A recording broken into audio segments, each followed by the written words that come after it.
আপনি কি করেন এমনি? আমি এই ঘরের কাজ করি, সোহেলি কাজ করি। আচ্ছা আচ্ছা। ওকে, তুমি কি পড়াশোনা করো? জি, নাইনে পড়তেছে দলিল স্যারের। এই যে এবারে নাইনে ভর্তি করবে মিরাজ ছিল তারপরে যা যা করা লাগে এটা করেন, পরিবারের জন্য বা এই যে পরিবারের জন্য যা করা লাগে এটা করবো। এটা নিয়ে ইনশাআল্লাহ ইনশাআল্লাহ বাইরে না দেশের মানুষ আলাদা আলাদা ম্যাট্রিক পাসটা ঠিকমতো করতে পারে এবং ওর জন্য যা করণীয় আছে। জি, ওটা দায়িত্ব আমরা নিয়েছি। আমি তো দিলাম এবং আমি নিজের আমার পক্ষ থেকে সার্বিক ইয়া থাকবে, সহযোগিতা থাকবে।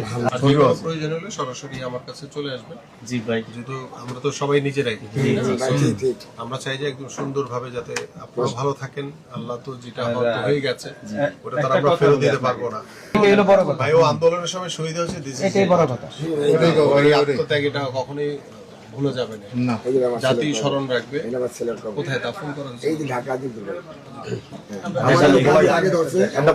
নগরে এনে 2 ঘন্টা সময় দেওয়া হয়েছে। ঋণসদ্দার 2 ঘন্টা আলটিমেটাম দিছে, এর মধ্যে যদি ওরে না নিতে হলে লাশটা নিয়ে দেবে। সবাই জানে তখনও স্বৈরাচারী ভূমিকা ছিল।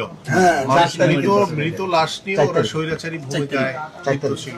আমাদের যে খাতাগুলো তো সব আধা ঘন্টার মধ্যে যখন আমার ছেলে লাভ বাড়ি করেছিল তাকে ধরে রাখার জন্য ওরা লাশের সাথেও আধা ঘন্টার মধ্যে নিষেধ দাঁড়িয়ে করেছিল। মোট কথা যায় না মাঝে পর্যন্ত পড়াইতে পারে। আমাদের বেরোতে দিচ্ছিল এদের এলো এর আবার বড় ভাই, ঠিক আছে? এরা পুরো ফ্যামিলি গোলা। আর ঘটনা হচ্ছে কি এদের আত্মীয়-স্বজন বেশি।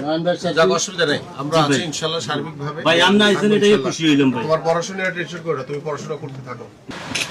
ঠিক আছে, থ্যাংক ইউ। ঠিক আছে, ওকে ভাই, ধন্যবাদ। আইছেন দুনা খুশি হইলাম অনেক ভাই। ভাই ওই যে আমার যাওয়া কথা বলছিল আপনার সাথে।